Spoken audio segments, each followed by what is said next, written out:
খেদিছো সপোন খেদি ফুৰিছো পাহৰি গৈছো আমি আমাৰ ঘৰ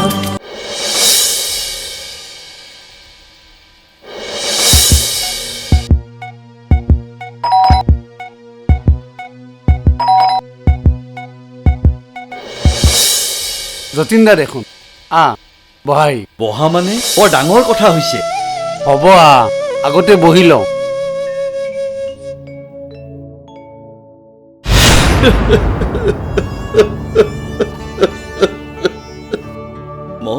মই তোক কেনেকৈ কওঁ সি আমাক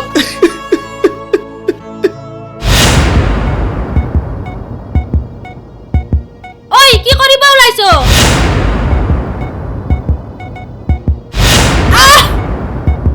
হা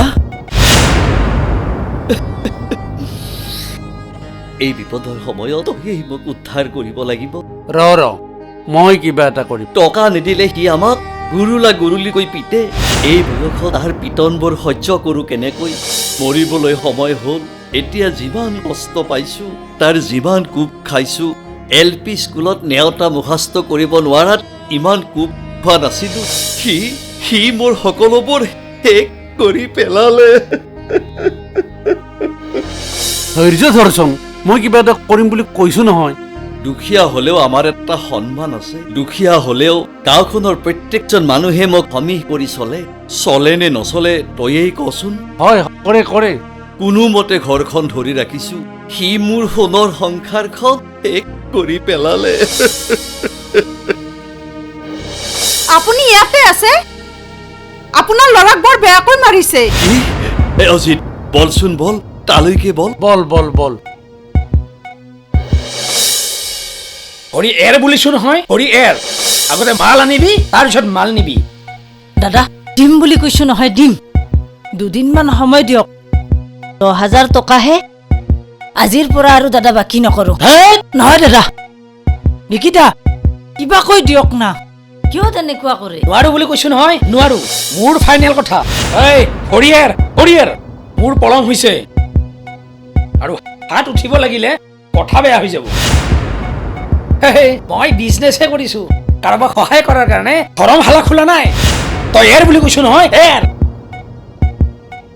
মোৰ গৰম নকৰিবি তোক এনেকৈ বাকী দি মই ৰঙালীত জ্বলাব নোৱাৰো একেহাতে মাল দি আৰু একেহাতে মাল ল মই আপোনাৰ ভৰিত ধৰিছো দিয়ক না দাদা মই নহলে মৰি যাম দাদা মই টকা চিনি পাওঁ টকাৰ বাহিৰে একো চিনি নাপাওঁ টকা লৈ আহ মাল লৈ যা হেই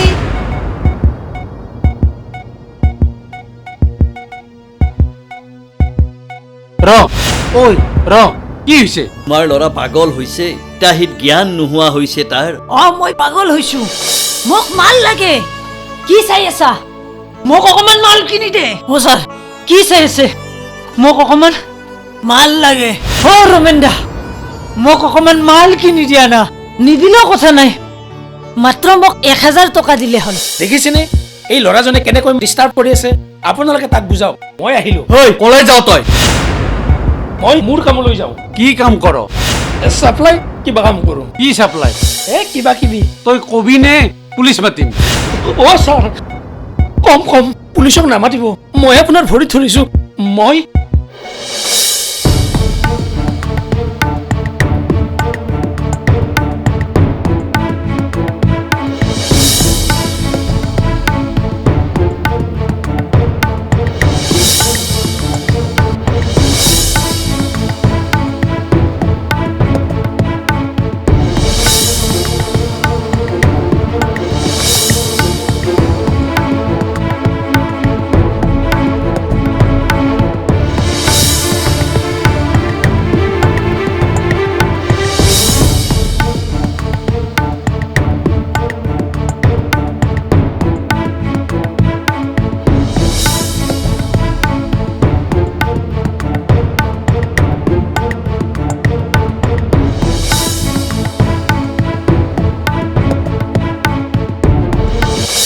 ঠিক আছে তহঁতে কাষ্টমাৰ বঢ়া তহঁতৰ অংশটো তহঁতে লবি আৰু মোৰ অংশটো মোক দিবি। চিন্তা নকৰিব, মাল মাত্ৰ আমাক ভালকৈ যোগান ধৰিলে হ'ল। মাল ছাপ্লাই দিয়াটোৱে ডাঙৰ কথা নহয়। পুলিচে আজিকালি য'তে ত'তে ডিউটি দিয়া কৰিছে, মাল দিলেও মেনেজ নহয়। বল এতিয়া যাওঁ। বলক।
এই খাবি নাকি?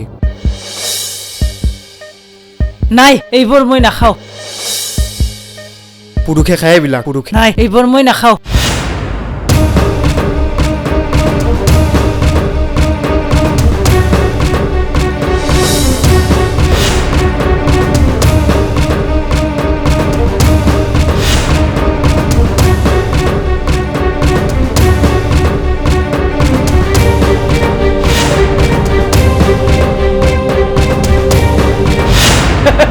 এতিয়াহে বুজিলো, এইজনেহে আমাৰ অঞ্চলৰ ল'ৰা ছোৱালীক মডাৰ্ণ হোৱা ট্ৰেইনিং দি আহিছে।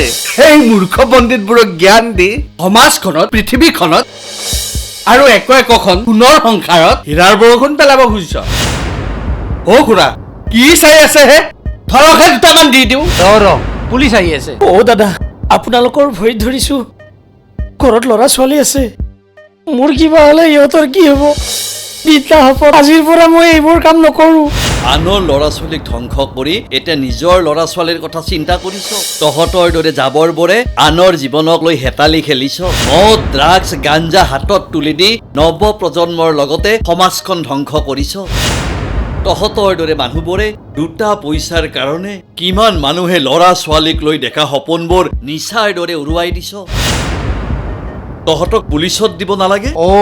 তই নপলাবি। পলাব খুজিলে কি হ'ব জানই নহয়? কিয় নেকি ফকতীয়া ট্ৰেইনাৰক?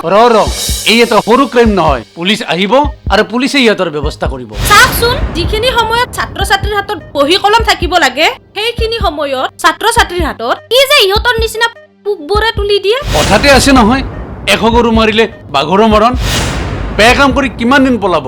ছাৰ, আপোনালোকৰ ভৰিত ধৰিছো, মোক ক্ষমা কৰি দিয়ক। কিমান ল'ৰা ছোৱালীয়ে এইবোৰ খাই অকালতে মৃত্যুৰ মুখত পৰিছে, কিবা খবৰ ৰাখিছ?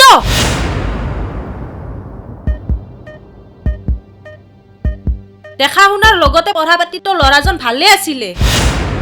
হয় ছাৰ, 90% নম্বৰ লৈ মেট্ৰিকটো পাছ কৰিছিল। এনেকুৱা এটা পৰিয়ালৰ ল'ৰাই ইমান ভাল ৰিজাল্ট কৰিছিল, যাক লৈ আমি গাঁওবাসী গৌৰৱবোধ কৰিছিলোঁ। সংগদোষত পৰি কি যে হ'ল। অভিভাৱক অভিভাৱিকাসকলে ল'ৰা ছোৱালীক অকল স্কুল কলেজত পঠিয়াই দায়িত্ব সামৰিলে নহ'ব। স্কুল কলেজলৈ গৈ কাৰ লগত গৈছে, কি কৰিছে, কি খাইছে, এই সকলোবোৰ আপোনালোকে গুৰুত্ব দিব লাগিব। ল'ৰা ছোৱালী কিবা ক'লেই তাকেই বিশ্বাস কৰি ল'ব নালাগে।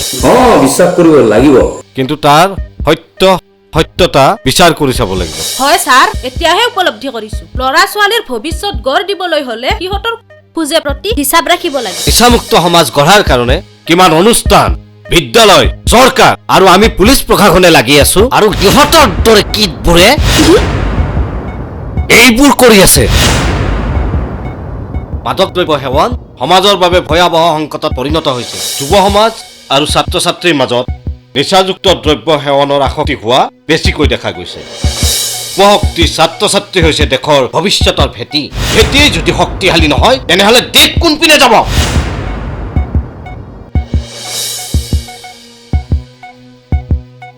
ই যে অকল শৰীৰকে ক্ষতি কৰে তেনে নহয়, সুস্থ মগজু স্নায়ুতন্ত্ৰত বিশৃংখল ঘটাই বিবেক আৰু হিতাহিত জ্ঞান নাইকিয়া কৰি পেলায়।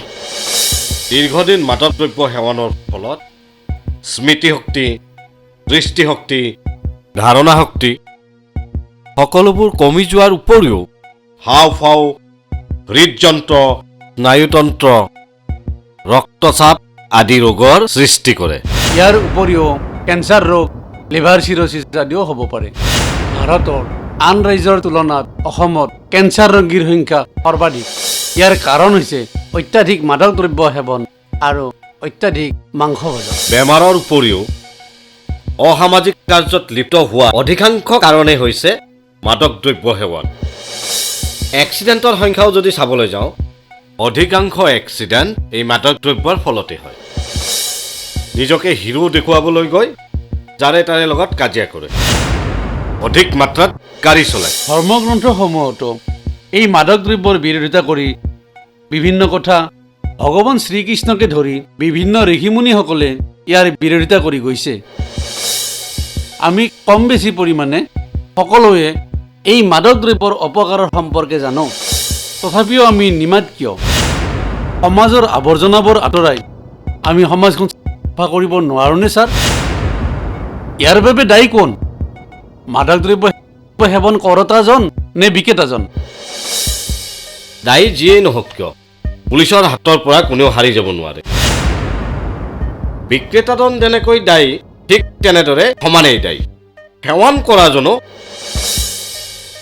ডাঙৰ ডাঙৰ মানুহবোৰে হিৰোবোৰক বাধা নিদি খাই থাকে। খোৱাৰ কথা দিয়কচোন, ইহঁতৰো খাবলৈ মন যায়। ইহঁতে লুকাই চুৰ কৰি হ'লেও বিচনাৰ তলত, বাৰীৰ পাছত, দোকানৰ পিছত, জংঘলৰ মাজত হ'লেও জুতি ল'ব বিচাৰে দিয়কচোন। আপোনালোকক হাতযোৰ কৰিছোঁ, মডাৰ্ণ হোৱাৰ নামত আমাৰ নৱপ্ৰজন্মক ধ্বংস হ'বলৈ নিদিব। সমাজখন, পৃথিৱীখন ধ্বংস হ'বলৈ নিদিব। মডাৰ্ণ হোৱাৰ নামত নিজকে জাবৰ বুলি পৰিচয় নিদিব। মডাৰ্ণ হোৱাৰ নামত আমাৰ মানুহবোৰে ড্ৰাগছ, হেৰইন, মদৰ ওচৰত নিজৰ বহুমূলীয়া সময় নষ্ট কৰে। ইহঁতক নাখায়, ইহঁতেহে মানুহবোৰক খায়।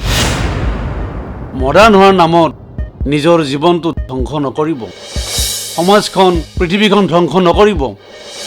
মডাৰ্ণ হোৱাৰ নামত নিজকে জাবৰ বুলি পৰিচয় নিদিব, নহ'লে সকলোৱে দলিয়াই দিব ডাষ্টবিনত।